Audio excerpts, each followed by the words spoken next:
So listen, by now you all have seen the verdict about Tory Lanez and the Megan Thee Stallion case. Meanwhile, musician Tory Lanez, convicted of shooting rapper Megan Thee Stallion, sentenced to 10 years in prison. A judge in Los Angeles handing down that sentence today, culminating a case that filled gossip pages and polarized the music industry. Lanez was found guilty last year of shooting Megan Thee Stallion in the foot during an argument in 2020. During a statement read in court, Megan said that she has not experienced a single day of peace since that shooting. Lanez's attorney arguing that there was not enough evidence to convict him. They do plan to appeal the conviction. And this Tory Lanez and the Megan Thee Stallion case, I have to juxtapose it to the Alabama situation. I have to juxtapose it because these two are very interesting. These two are very interesting cases, right? Now, I know a lot of people, probably a lot of women specifically, are happy.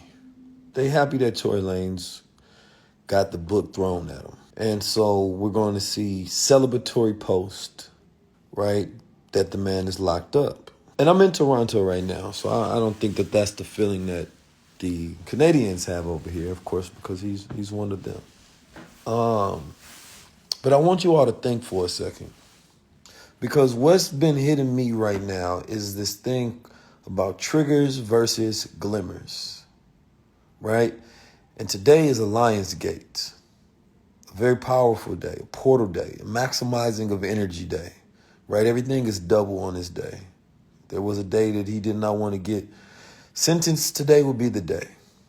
You have to understand the psychological and spiritual warfare that's being played, right, on us and our psyche. And the amount of people who work on the side of this psychological and spiritual warfare, unknowingly and knowingly. But the glimmers and triggers is the conversation that we're having today. So first, let's go to what is a trigger. And I want you all to understand this, and we're going to tie this in so that you all can get it. Because this is never about one person. It's way bigger than Megan. It's bigger than Tory, right? Especially when it is public. When it is private, it is just about them. When it is public, it is about all of us. So triggers refer to the experience of having an emotional reaction to a disturbing topic, such as violence, mention of unaliving oneself in the media, or social setting. Now we're going to go to the definition of a glimmer. A glimmer, it is a tiny glint of light or the silver of an idea. Or in a psychological sense, a glimmer is small moments when our biology is in a place of connection or regulation, right, which cues our nervous system to feel safe or calm, right? So a triggering thing can make you feel unsafe, right? A glimmer can make you feel safe, right? So a few days ago, the Alabama situation, from a psychological standpoint, was a glimmer, right? It was something that we emotionally connected to. It brought joy. It brought a feeling of safety. It brought a feeling of connectedness. And it's not too many times that people who've experienced post-traumatic stress disorder, right, get the opportunities to experience glimmers, right? So therefore, when we seen the Alabama situation, it was a huge glimmer. It was a huge ray of light that we connected to, and it made us feel absolutely positive. Because, it made us feel safe, that we got each other back, that we good, right? We seen black men and women come to the rescue of each other, and we shared that news absolutely positively, and we needed that. So as we go through those glimmers, they feel good, and these don't happen often, right? So getting these glimmers, these slivers of light, these positive emotions, this feedback that tells our body, and you have to understand the way the nerve system reacts. The nervous system reacts in a way where anything that is in connection to the moment that made you feel unsafe instantly makes you feel unsafe again, because your nervous system will activate and it will tell you to be in survival mode or fright mode, right? So it'll make you feel fear. It'll let you know, yo, things are not good right now. So some people get stuck in a state of constant fear, constant fright, right? And anything in connection to that fear constantly re-triggers them. So as we went through, and a lot of people are going through it, and we're still going through this huge glimmer, right? That spread across like a ray of lights, right? Then all of a sudden, the delayed case of Tory Lanez comes up, and it comes up as a trigger of a gender war, which is in the representation of, our lack of unity, right? It becomes a trigger to understanding the prison industrial complex, on how many black men are constantly locked up, right? It becomes a trigger of understanding domestic violence and abuse and the idea of protect black women, and all of these triggers come up, and all of a sudden, black women don't feel safe again, black men don't feel safe again, because we targeted by the system. So it doesn't matter about the specifics of the case. Just a black man seeing another black man get locked up is a trigger, regardless of why, right? Seeing a black man get thrown into jail and becoming a slave of the system is a trigger. Doesn't matter the situation, because a black man sees himself in that situation because he has so much information and connection to the emotion of that trigger. So anytime that is mass news, right, there is a trigger. And it makes black men feel what? Unsafe. It's a trigger.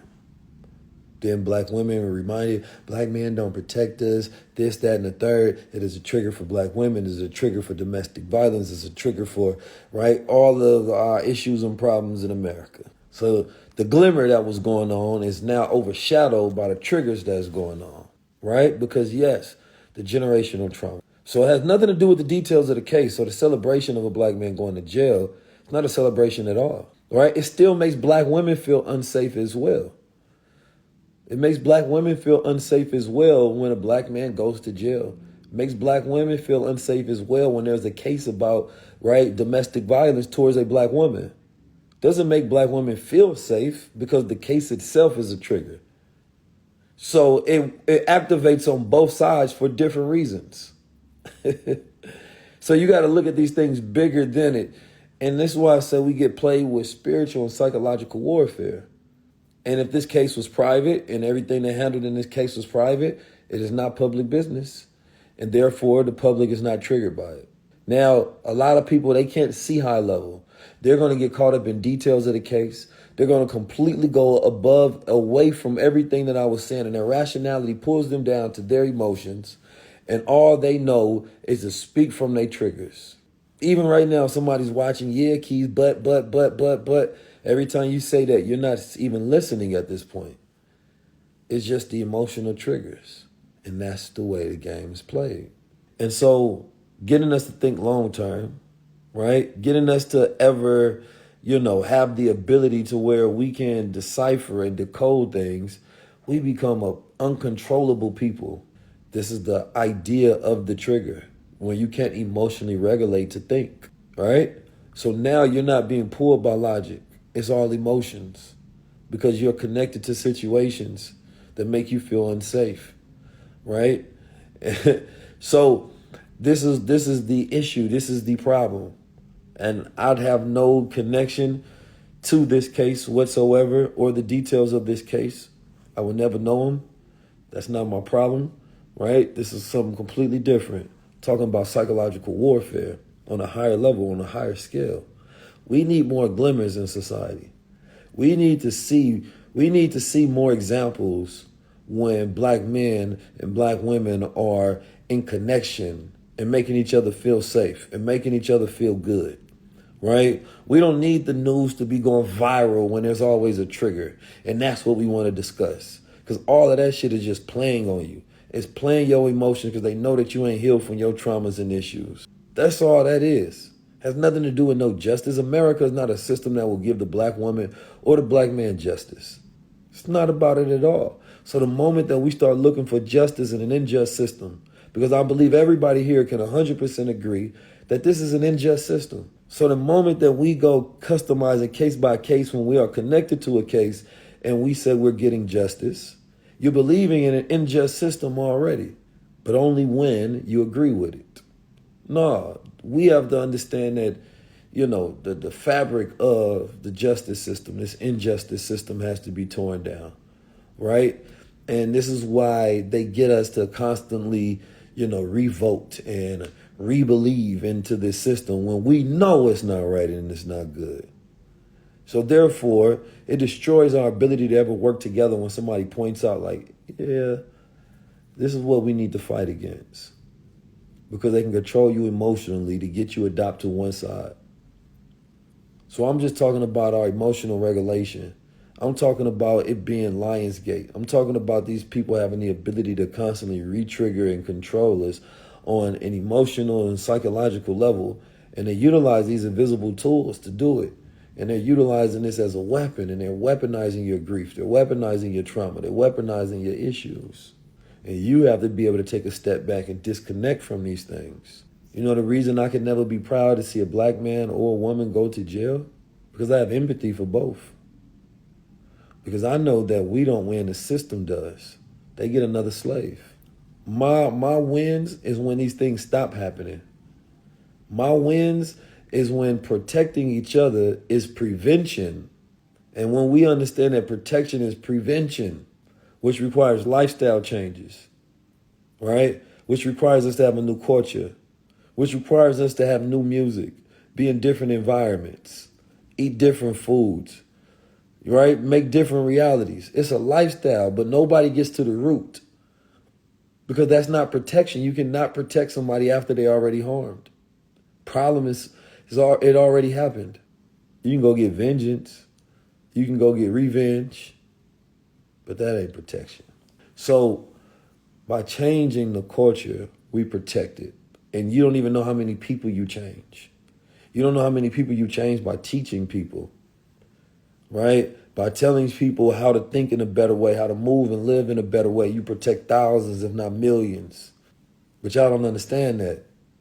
The amount of women and men that I protect by teaching them how to move in a way where they don't put themselves in a position and it's prevention, they don't count that. Y'all don't know how to count real protection.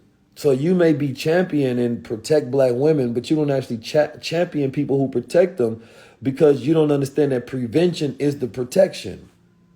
All the women that's not in harm's way, all the women that know how to move correctly, all the women that is making good decisions, right, that are being protected by not being in situations where they become neglected, right? That's the celebration. Society does not champion that as protection.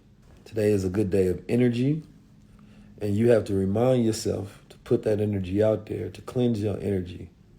These are some of them synchronistic days. 8-8. 8-8, man, it's a doubling of energy. That 8 represents that infinite. All things are possible. You know what I mean? And you have to tap into these what they call the Lion's Gate. It's that Leo season, they say. But these are real energies, though. You know, the universe is mathematical, and when you learn how to move according to the universal mathematical law, you don't allow days to distract you because you know that these are the days you actually have to focus and put things into the universe. So when you allow the matrix, when you allow the system and social media to corrupt your mind and trigger you on the days you need the most focus, right? Because it's not going to come back around until, another cycle, and we go back to the 8-8 again. That's all the way next year. But you have to understand the power in that. So yes, they're going to bring you triggering information. Yes, they're going to bring you issues. They're going to tell you about racism and problems and sexism. No, I'm telling you to focus. I'm telling you to put your mind on that which you want to see. Celebrate greatness today. Celebrate your future self. Allow and conjure things into reality. You know what I'm saying? Glimmers, not triggers. That's what we own for the rest of the year. It's all glimmers. It's all glimmers for the rest of the year.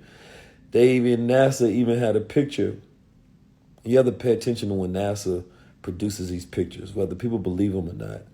It's representation. Signs and symbols are for the conscious mind. They said that they capture the universe in the shape of a question mark. When you understand what that means, we are in this transition phase. Even the universe thinks things are weird. But what's the question? The question always leads somewhere. The question happens right before a realization. It's an opening, right? And we are in this phase where people are figuring out, where are we? When are we? What will be? We have more questions today than we have answers,